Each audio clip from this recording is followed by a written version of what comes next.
Estamos aqui hoje para falar um pouquinho sobre a dimensão dialógica da extensão, né? Ela é um componente fundamental tanto para o aluno, para o professor, para as pessoas envolvidas da comunidade, em que a gente estabelece uma relação de maior igualdade com relação ao conhecimento, aos saberes.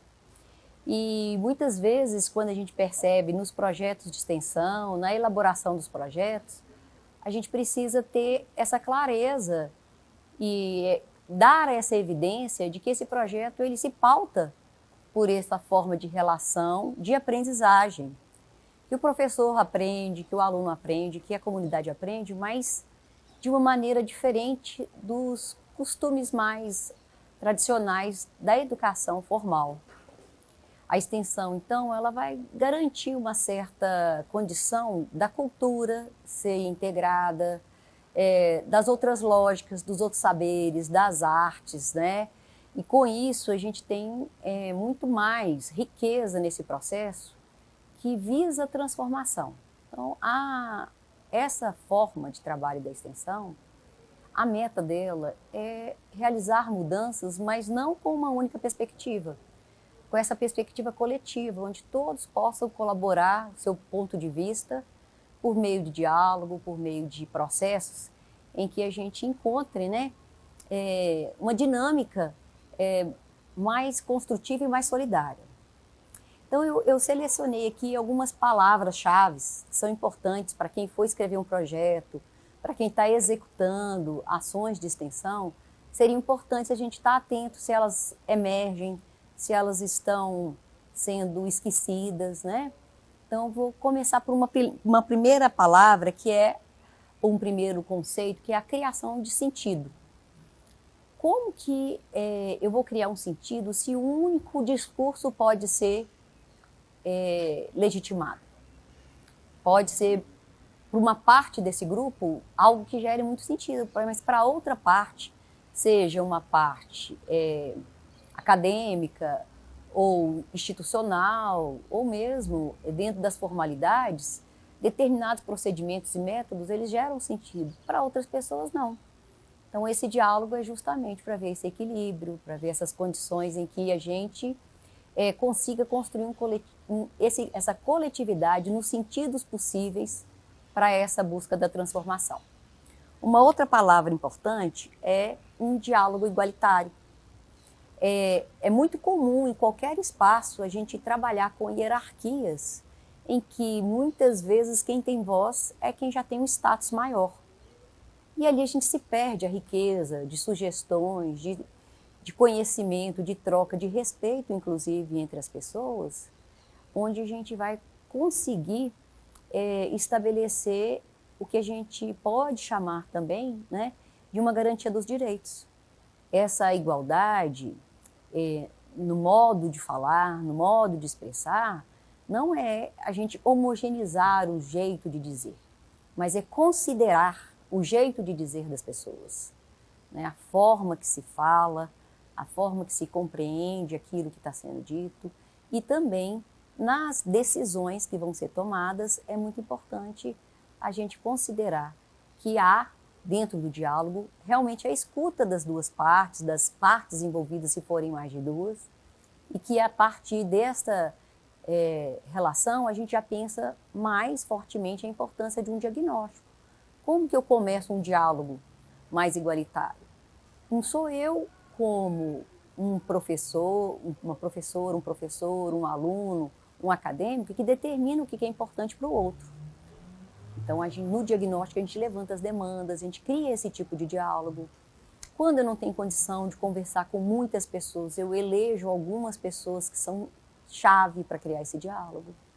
Então, esse diálogo igualitário ele é fundamental antes, durante e depois de todo o processo de extensão. Isso garante também a dimensão dialógica. Uma outra questão legal para a gente pensar é essa dimensão instrumental. Os nossos instrumentos podem parecer muito sisudos e sérios, né? Nossos instrumentos são o quê? Artigos, leituras. Os nossos instrumentos de trabalho, muitas vezes, eles são muito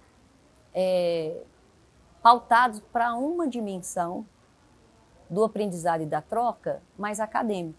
mas teriam outros saberes, outros instrumentos, né? Como eu comentei anteriormente. A arte seria um instrumento interessante para se aproximar, para abrir novos diálogos? Acredito que sim. A condição da gente também criar a possibilidade de trocas do ponto de vista da espiritualidade seria uma outra forma, ou de formas de buscar uma construção de uma economia diferenciada daquela que a gente conhece, pautada em trocas e não somente nas moedas. Então, essas questões são instrumentais, né? O que eu utilizo para gerar uma relação mais dialógica, que garanta esse diálogo, essa troca, que não favoreça apenas uma das dimensões, especialmente as dimensões mais dominantes, porque ela vai silenciar as pessoas, ou mesmo invalidar alguma parte desse processo que poderia muito enriquecer e respeitar, né, as outras formas de se instrumentalizar essas trocas. Tem uma questão também que eu acho muito legal, é quando a gente, de repente, imagina que a gente está levando coisas bacanas, levando cultura e conhecimento, e a gente aprende. Então, uma forma de instrumentalizar é criar vínculos de forma mais afetiva. Então, um dos instrumentos, que é a minha área, inclusive, que é a psicologia social, fundamental para a gente fazer um trabalho dialógico é fortalecer vínculos. E esse vínculo ele não pode ser um vínculo que oprime as pessoas, que gere uma relação de poder desigual, que invalide, que menospreze. Esse cuidado ele é muito importante e muitas vezes a gente não deseja isso, mas pelo próprio vocabulário que eu uso, eu já estou coibindo as pessoas. Eu já estou diminuindo a possibilidade desse vínculo gerar um afeto, e se gerar um afeto, às vezes é um afeto de medo, ou um afeto de insegurança, e a gente quer justamente o contrário, que as pessoas se tornem cada vez mais participativas, espontâneas, e por aí a gente percebe que esse manejo das relações, dos afetos, dos vínculos, também é um instrumento importante. Vou falar também de uma coisa que é muito comum de acontecer, mas pouco perceptível, que a gente chama da inteligência cultural. Qualquer ser humano, em qualquer sociedade, tem uma inteligência dentro da sua cultura. Tem um modo de vida que foi constituído por um processo histórico, por lógicas e por valores. Muitos dos nossos valores, eles não são constituídos, né? A minha história não foi constituída pelos meus valores que uma pessoa que mora no interior. As minhas metas e até mesmo as minhas crenças são afetadas pelo lugar que eu vivo. E então, essa ideia de que todas as culturas, todas as formas de vida contêm inteligência, já é um princípio de respeito, que é um princípio importante para a extensão, e que quando a gente tem essa capacidade, né, de gerar uma aprendizagem em que toda cultura contém, pautar nessa ideia de que toda cultura tem uma inteligência e que a diversidade dessas culturas geram novas inteligências. Podem até gerar encontro de culturas, troca entre culturas.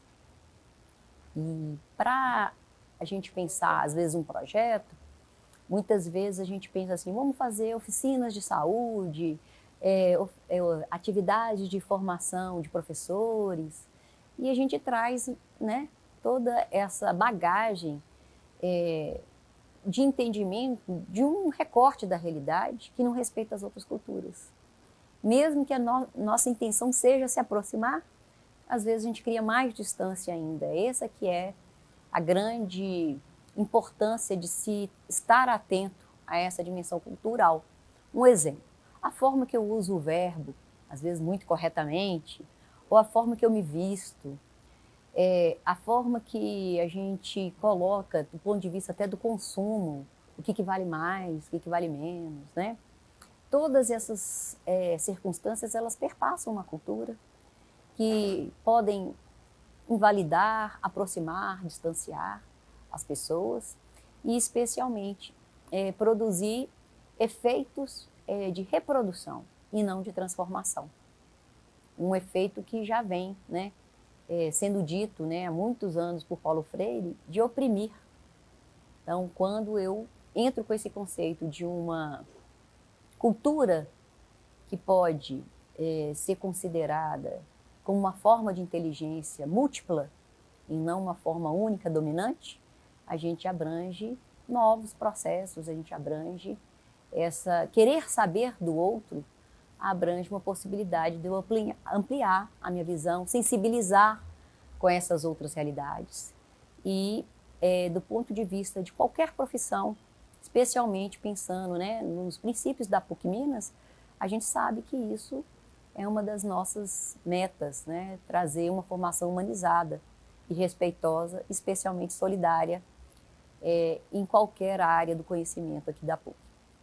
A extensão pode favorecer isso em muito, mas para isso a gente tem que começar a criar essa prática de, nas nossas metodologias, incluir a dimensão dialógica, que ela pode estar, às vezes, no discurso e a gente não ter tantas ferramentas e metodologias que coloquem elas, de fato, em prática. Não é fácil, né? É um desafio para todos, mas a atenção e esse exercício constante, eu acho que a gente consegue construir, né? Experiências, bons encontros, boas trocas podem facilitar muito e deixar de ser um discurso mais a nível das ideias e a gente viver isso, né? Abrir um pouco nossa mente e nosso afeto para isso. Uma questão também que uma vez até um pessoal lá da comunicação chegou perto de mim e pediu para falar assim: você podia falar um pouco sobre economia solidária, mas antes dizer assim, o que é solidariedade? Eu acho que essa dimensão dialógica, ela é talvez o alicerce de uma sociedade mais solidária. Como que eu vou ser solidário ou solidária se eu não considero o outro como uma pessoa importante? Ou o que ela vive merece minha atenção? Ou o que ela sente também me afeta? É muito complicado hoje em dia, né, com uma grande tendência do individualismo, a gente falar desse valor, né, desse princípio e, mais do que isso, dessa vivência e prática da solidariedade. Né? Solidariedade não é só dizer eu sou a favor da luta A, B ou C. Ser solidário é, à medida que eu compreendo que um determinado grupo não está podendo acessar seu direito, eu sou solidária à medida que, além de apoiar, eu também ajo nessa direção. Eu também tenho possibilidades de contribuir, né? Se pensar um aluno universitário, em diversos campos, o que a minha área do saber pode contribuir e fortalecer esse processo. Muitas pesquisas são feitas na área da solidariedade, inclusive uma delas é norte-americana, que ela faz o seguinte experimento. Você é a favor da causa, da defesa do direito das crianças? Então, em cada 100 pessoas, mais de 90, absolutamente a favor. E aí ele faz um segundo experimento, quando ele coloca uma carta em que essa pessoa vai assinar, com validade de abaixo-assinato, ela apenas tem que fechar o envelope e colocá-la na caixa de correio em frente à casa dela. Quantas pessoas respondem, conseguem, além de assinar, além de responder essa pergunta, colocar a carta no correio? Menos da metade das pessoas que disseram que eram solidárias à causa. Então é para a gente ver que solidariedade tem que amplificar esse gesto da ação. E para isso eu tenho que estar sensibilizado com o outro. Como que eu vou entender ou me aproximar do outro se eu não fui educado ou a minha profissão não me possibilitou saber conversar com as pessoas, né? A gente dá exemplos, né? Como que eu vou me tornar uma pessoa da área da engenharia que vai construir prédios, que tem que conversar com todos os níveis de funcionários, se eu não sei me dirigir a um pedreiro, se eu não sei me dirigir a um fornecedor de uma forma respeitosa, educada, e que eu compreenda também essas questões que perpassam o dia a dia da rotina da profissão que eu vou assumir um papel de gerência ou de um protagonismo, como que eu também consigo trazer a voz, a contribuição e a dignidade para as outras pessoas que também levantam esse prédio. Não é só quem faz a planta. Então, essa questão da solidariedade também tem a ver com um critério muito próximo, né? Que são inseparáveis, que é o critério da justiça. É um critério da gente compreender, ter um outro olhar sobre a nossa própria sociedade e como eu me relaciono dentro dela. Por fim, assim, a gente pode trazer, né, mais uma contribuição, que todos esses processos que a gente vive em uma extensão universitária apoiada na dimensão dialógica, porque ela pressupõe, até do ponto de vista filosófico, o caminho mais propício à transformação. Então, uma outra palavra fundamental para a dimensão dialógica é essa questão em que a gente coloque em que direção eu quero transformar. A favor de quê? A favor de quem? Junto com quem? Né? Para quê? E recentemente eu comentei sobre a importância, né, da transformação dentro de uma sintonia e de uma direção muito clara dos direitos humanos. Então, a gente pode transformar de uma forma regressiva ou até destrutiva. Mas quando a gente tem dito sobre transformação dentro de uma prática universitária, é uma transformação da amplificação dos direitos humanos, de uma viabilidade não só nas ideias, não só na lei, mas principalmente no fazer. Em qualquer área do conhecimento isso cabe, né? Porque toda sociedade democrática ela é pautada sobre os princípios da liberdade, da igualdade e da fraternidade. A gente precisa reforçar talvez um pouquinho mais a fraternidade e a igualdade, né? Que tem a ver com esses princípios que a gente comenta e também, claro, para a gente poder pensar ações. E é esse que é o ponto que a gente pode agora, talvez, trazer alguns exemplos, não muitos, né? Que eu imagino que sejam exemplos para quem quer escrever ou realizar ou até mesmo se aproximar da condição técnica de como se produz, né, artigos. A gente precisa ter essa estrutura dentro da dimensão dialógica que não se faz um projeto antes de se buscar informações sobre essa realidade. E onde que eu consigo informações? Com as pessoas, não somente com a nossa metodologia com os livros. Então, eu tenho que ter os livros e as pessoas. Uma outra questão importantíssima, né? Eu preciso também saber os passos fundamentais, pelo menos os principais passos, que eu preciso dar para essa aproximação e para colocar em prática tudo isso que a gente tem com a ideia que o projeto defende. Se é uma ideia sobre ações para a terceira idade, ações para uma empresa, ações para uma comunidade, isso não é o que vai trazer a maior diferença. É como que eu me aproximo desses lugares e como que eu também percebo que nós crescemos quando a gente tem contato com essa realidade. Então, também é importante a gente já vislumbrar no projeto que esse encontro pode produzir algo e que a gente deseja esse algo que é além do espaço de uma zona de conforto que a gente tem na nossa área. Talvez eu tenha que dialogar com outras profissões, talvez eu tenha que dialogar com outras metodologias e assim por diante. Então, um exemplo, né, que a gente tem de um projeto que eu participei, que se chamou Rede de Integração do Lindéia, a gente criava eventos, criava, né, ações para determinados públicos e a gente criava também grandes assembleias em que a gente prestava conta não somente no início ou no final do ano, mas em etapas em que eu prevejo no meu projeto o espaço dialógico, que não é só para monitorar e avaliar, mas é para realmente haver a escuta, estabelecer correções, né, daqueles pontos do projeto em que a gente percebeu que não estão realmente bons. Então, distribuir em todas as etapas de um projeto elementos em que o diálogo fortaleça tanto a construção das ações quanto a remodelagem dessas ações e os aprendizados que essa construção e remodelagem podem oferecer para todos os envolvidos. Então, nesse projeto Lindéia, a gente criou uma coisa muito bacana, que foi um catálogo para pensar essa dimensão dialógica, né? Nós fazemos muitas pesquisas extensionistas no campo. Então, a gente fez uma pesquisa e a gente conversou com vários atores sociais, que são os cidadãos que oferecem projetos sociais, ações sociais para o bairro. Só que o que isso representa para quem está aqui na PUC? O que isso, né, estabelece um maior diálogo entre aqueles grupos, ou entre os grupos e a PUC?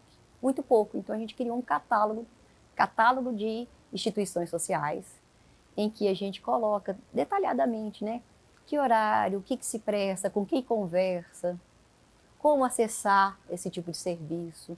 E todos os líderes que prestaram um tipo de informação para a gente, também recebeu, né, o conteúdo dos outros informantes, e a partir disso a gente começou a perceber quais são as ações que cada um desses elementos de uma rede social, de um bairro, aliás, de uma região que abrange quase 50 mil habitantes, pode ser potencializada com essa dimensão dialógica em que a gente sistematiza a troca entre atores sociais. Inclusive, um dos atores sociais são os alunos, os professores, os funcionários da extensão, que dão a viabilidade para a gente estar no campo, para a gente ter essa estrutura tanto administrativa, técnica. E por isso mesmo a gente conseguiu um colega aqui que nos ajudou com a estatística. Então a gente dialogou com a estatística para saber qual a amostragem suficiente para fazer esse levantamento das entidades sociais. A gente teve conversa com o pessoal da economia, que tem toda uma lógica de como organizar, né, do ponto de vista assim, das estratégias de fortalecimento dessas comunidades. A gente conversou com a psicologia, a gente conversou com a enfermagem, algumas demandas ligadas à terceira idade. E a gente conversou, sobretudo, com as ONGs daquela região e, inclusive, com uma instituição do terceiro setor, que é a própria igreja, por meio das suas pastorais. Né? Como que essas pessoas se organizam. E até hoje, a gente pode usar como exemplos, né? Não só para a extensão, mas para o aprendizado dos alunos, essa experiência do Lindéia se tornou uma metodologia. Então, aí que entra o lado dialógico e de mudança e transformação dos cursos. Porque essa experiência, ela agregou metodologia, aprendizado para as pessoas, mas ela também deixou um processo de inovação, né, de como abordar espaços em que a gente não lida só com um único grupo, mas com uma diversidade de grupos e que todos possam sair ganhando, né? Então tem uma frase muito bacana do Paulo Freire, né, que ele fala que para a gente conceber, né, essa ideia dialógica, a gente tem que ser mais tolerante. E para a gente ser mais tolerante, a gente precisa de perder esse ranqueamento entre os modos de ver o mundo, e sim a integração desses modos de ver o mundo. Assim, da minha parte, acho que é o que eu poderia contribuir, espero que tenha ajudado e que quem esteja escrevendo o projeto ou executando possa ter maiores reflexões com essa fala.